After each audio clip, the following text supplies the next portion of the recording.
Video में 2022 में आई mystery thriller movie Maareech का एक्सप्लेनेशन करने वाले हैं। इस मूवी को IMDb पर 9.8 आउट ऑफ 10 की एक शानदार रेटिंग मिली है। साथ ही 90% गूगल यूजर ने इसे पसंद भी किया है। मूवी में लीड रोल में तुषार कपूर, नसरुद्दीन शाह और राहुल देव देखने को मिलने वाले हैं। मूवी की स्टोरी में दो लड़कियों को उनके फ्लैट पर बहुत ही बेरहमी से मार दिया जाता है, जिसकी इन्वेस्टिगेशन एक पुलिस ऑफिसर करता है। अब क्या वो रियल किलर तक पहुंच पाता है और कौन है वो रियल किलर, जानने के लिए इस वीडियो को लास्ट तक जरूर देखना, क्योंकि आपको मूवी में बहुत सारे ट्विस्ट देखने को मिलने वाले हैं। साथ ही चैनल को सब्सक्राइब करके वीडियो को लाइक भी कर देना। तो चलिए बिना किसी देरी की मूवी शुरू करते हैं। मूवी की स्टार्टिंग में हम फेमस सेलिब्रिटी फोटोग्राफर जेम मेहता को अपनी वाइफ के साथ एक पार्टी में देखते हैं, जो कि एक मॉडल रीना की बर्थडे पार्टी होती है और रीना जेम मेहता की गर्लफ्रेंड होती है। पर कुछ दिनों से उनके बीच कुछ मतभेद हो गए थे। तभी वहां पर रीना आ जाती है और जेम मेहता को उसकी वाइफ के सामने ही किस करने लगती है। और ये देखकर जेम मेहता की वाइफ को बहुत गुस्सा आता है और जब वो उससे कुछ भी कहने की कोशिश करती है तो रीना उसे ह्यूमिलिएट करके वहां से चली जाती है। और उसके कुछ दिन बाद रीना और उसकी एक फ्रेंड पूजा का उसके फ्लैट पर ही मर्डर हो जाता है। पूजा रीना के ही फ्लैट में रहती थी और किसी ने उनका बेरहमी से गला काटकर मर्डर कर दिया था।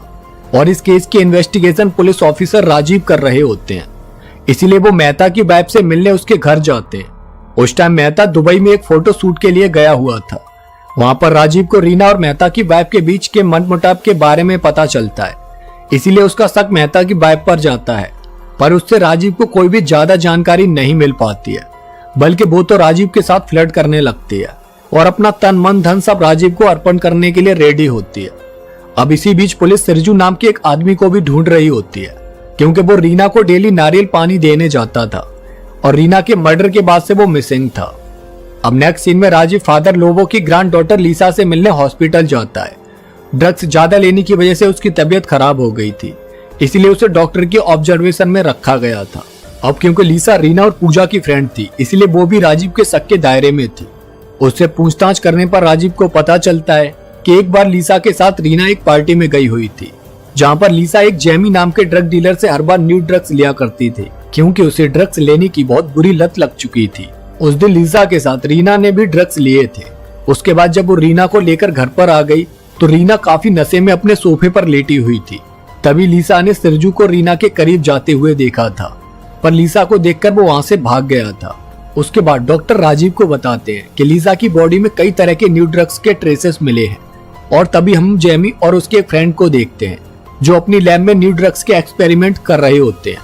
वो वहां पर न्यू ड्रग्स इन्वेंट करते रहते थे, पर इसके साथ ही जेमी ऑर्फनेज जाकर अपनी कमाई का एक हिस्सा दान भी करता था। उसे वहां के बच्चों से बहुत प्यार था, क्योंकि वो खुद भी ऑर्फनेज में ही बड़ा हुआ था। पर वहां का केयरटेकर महेश जेमी से ऑर्फनेज आने से मना करता है, क्योंकि उसे लगता था कि उसकी वजह से बच्चों पर गलत असर पड़ेगा। अब क्योंकि लीसा ने जेमी के बारे में राजीव को बता दिया था, इसलिए वो लोग उसे पकड़ने के लिए क्लब में आते हैं, जहां पर पुलिस को देखकर जेमी अपने फ्रेंड के साथ वहां से भागने लगता है। पर पुलिस भी उसके पीछे जाती है, जिसमें जेमी तो वहां से भाग जाता है, पर राजीव उसके फ्रेंड को पकड़ लेता है। और उससे पूछने पर राजीव को पता चलता है कि वो अपनी लैब में न्यू ड्रग्स इन्वेंट करता रहता है और उन्हें एक्सपेरिमेंट करने के लिए वो उस ड्रग को लीसा को टेस्ट करने के लिए देता है, क्योंकि लीसा को न्यू ड्रग लेने की आदत जो थी। इसके अलावा उनका रीना के केस से कोई भी वास्ता नहीं है। उधर कमिश्नर राजीव से केस को सॉल्व करने के बजाय जल्दी क्लोज करने के लिए कहते हैं। तभी राजीव की मुलाकात वहां पर कमिश्नर की भतीजी पायल से होती है, जो किसी टाइम उसकी कॉलेज फ्रेंड भी थी। वहां पर पायल राजीव को कांग्रेट्स करती है, क्योंकि वो जल्दी ही फादर बनने वाला था। उसकी वाइफ सुष्मिता प्रेग्नेंट थी। उसके बाद ड्रिंक करने के बाद राजीव अपने घर आता है, जहां पर वो सुष्मिता के साथ रोमांस करने की कोशिश करता है, पर सुष्मिता उसे ऐसा करने से रोकती है और उसी हाथापाई में उसका आईपैड टूट जाता है। और फिर नेक्स्ट डे पुलिस को सिरजू मिल जाता है, इसीलिए राजीव सिरजू से आकर पूछताछ करता है, जहां पर वो बताता है कि जब वो उस दिन रीना को नारियल पानी देने गया था, तब रीना सोफे पर लेटी हुई बहुत सेक्सी मूवमेंट कर रही थी। यह देखकर 1 मिनट को तो उसका मन भी डोल गया था, पर वो डर की वजह से वहां से जाने लगा। तभी रीना ने उसे अपने पास बुलाया और वो वहां पर रीना को किस करने वाला ही था कि तभी वहां पर लीसा आ गई और वो लीसा को देखकर वहां से भाग गया। पर इस कन्फेशन से राजीव पूरी तरह से सेटिस्फाई नहीं था, इसीलिए वो सिरजू से कन्फेस करने के लिए उसे और ज्यादा मारने के लिए कहता है। वहां से निकलते टाइम राजीव के पास सुष्मिता की कॉल आती है और वो उसका आईपैड सही करने के लिए कहती है, क्योंकि उसे कोई काम करना था। इसलिए राजीव पुलिस स्टेशन कॉल करता है और कांस्टेबल से रीना के घर से जो लैपटॉप मिला था वो उसे उसके घर भिजवाने के लिए कहता है। और उधर कमिश्नर राजीव से कहते हैं कि वो सिरजू को किलर बताकर इस केस को क्लोज कर दे। हालांकि राजीव को सही नहीं लग रहा था, क्योंकि उसे पता था कि सिरजू ने मर्डर नहीं किया है, पर फेम के लालच में आकर उसने मीडिया को बताया कि सिरजू रीना को पसंद करता था, और जब रीना ने उसका प्रपोजल एक्सेप्ट नहीं किया तो उसने रीना को मार दिया। और ये पूजा ने देख लिया था, इसीलिए उसने पूजा को भी मार दिया। और इस तरह से वो सिरजू को जेल में डालकर इस केस को क्लोज कर देता है, जिसके लिए राजीव के पास सिरजू की माँ और बहन भी आती हैं और वो कहती हैं कि उनका सिरजू किसी का भी मर्डर नहीं कर सकता है। पर राजीव उनकी बात सुने बिना ही वहां से चला जाता है। इस सक्सेस की वजह से कमिश्नर राजीव के नाम की पार्टी रखते हैं, जहां पर राजीव और पायल एक दूसरे के काफी करीब आ जाते हैं। और उधर सुष्मिता के घर में कोई एक नकाबपोश आदमी आ जाता है जो सुष्मिता को मारने की कोशिश करता है, पर सुष्मिता उससे बचने के लिए एक अलमारी में छुप जाती है और राजीव को कॉल करने लगती है। पर राजीव उस टाइम पायल के प्यार के समंदर में डुबकियां लगा रहा होता है, इसीलिए वो उसकी कॉल पिक नहीं करता है। और उधर नकाबपोश पर्सन की वजह से सुष्मिता सीढ़ियों से नीचे गिरकर बेहोश हो जाती है और उसे हॉस्पिटल में एडमिट किया जाता है, जहां पर राजीव को डॉक्टर से पता चलता है कि सुष्मिता का मिसकैरेज हो गया है और उसे कब तक होश आएगा कुछ कह नहीं सकते।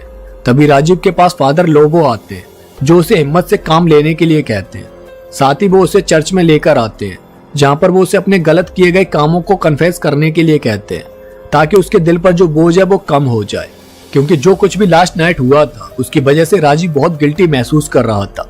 उसने एक तो सिरजू को निर्दोष होते हुए भी सजा दिलवा दी थी, और दूसरा उसने अपनी वाइफ को चीट करके पायल के साथ रासलीला की थी। इन दोनों बातों की वजह से ही वो अब बहुत परेशान था।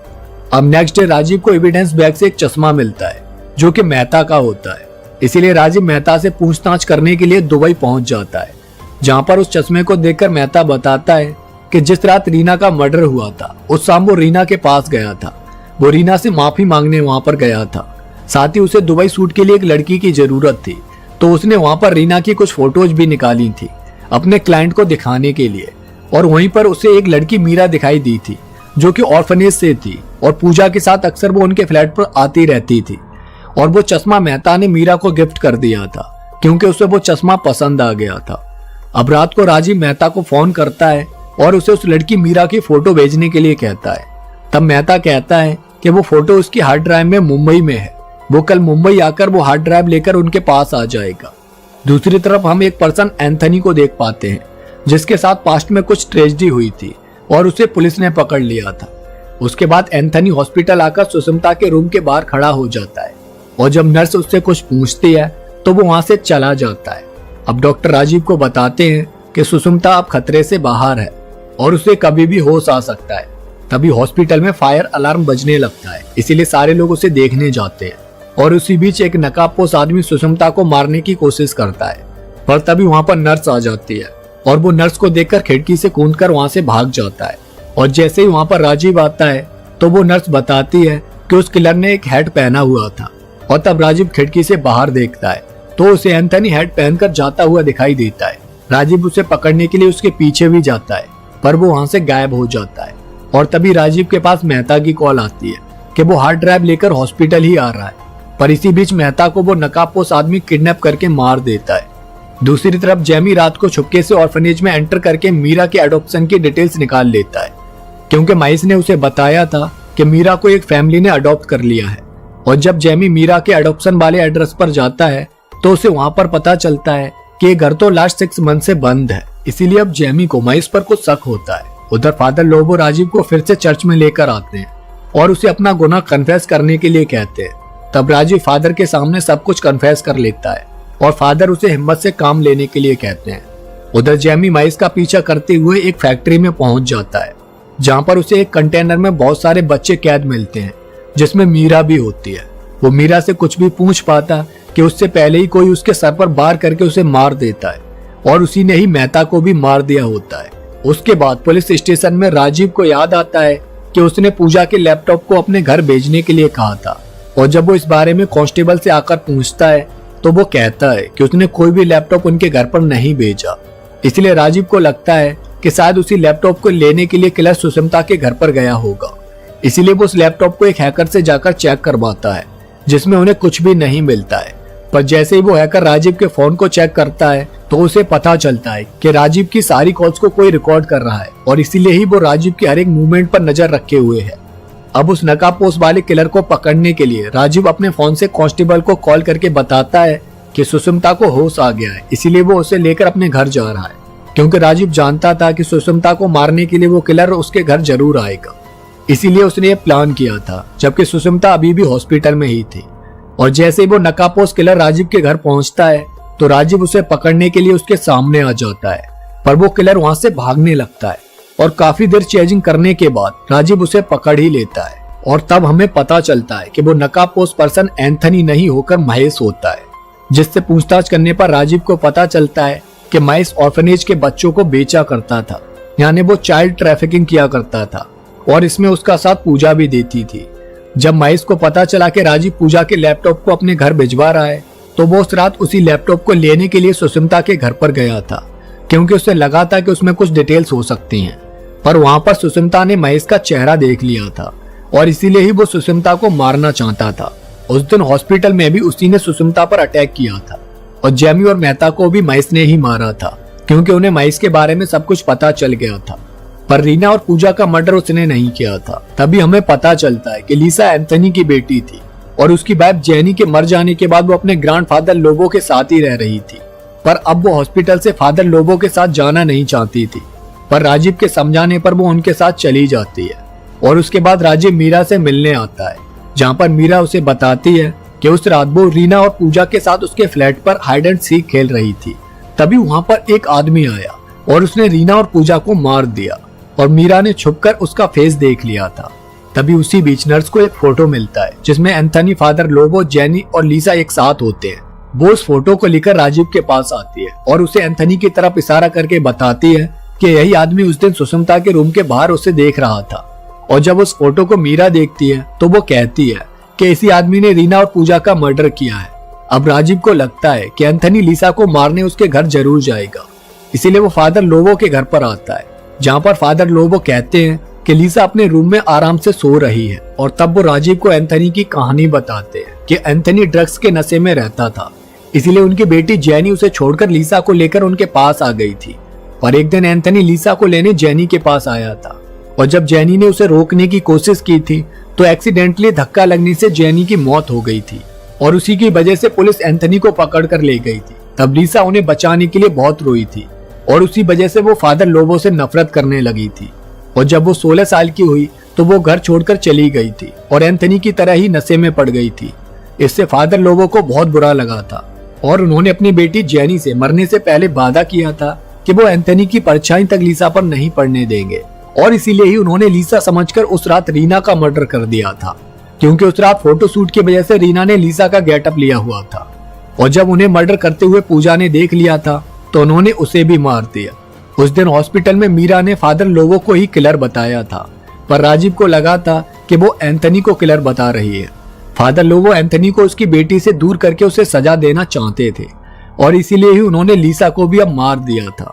यह सब जानने के बाद राजीव फादर लोबो को अरेस्ट कर लेता है और एंथनी को छोड़ देता है और इसी के साथ इस मूवी की भी एंडिंग हो जाती है। तो दोस्तों, आपको ये मूवी कैसी लगी कमेंट करके जरूर बताना, साथ ही चैनल को सब्सक्राइब करके वीडियो को लाइक भी कर देना। तो इसी के साथ मिलते हैं नेक्स्ट वीडियो में एक और सस्पेंस थ्रिलर मूवी के साथ। तब तक के लिए जय हिंद।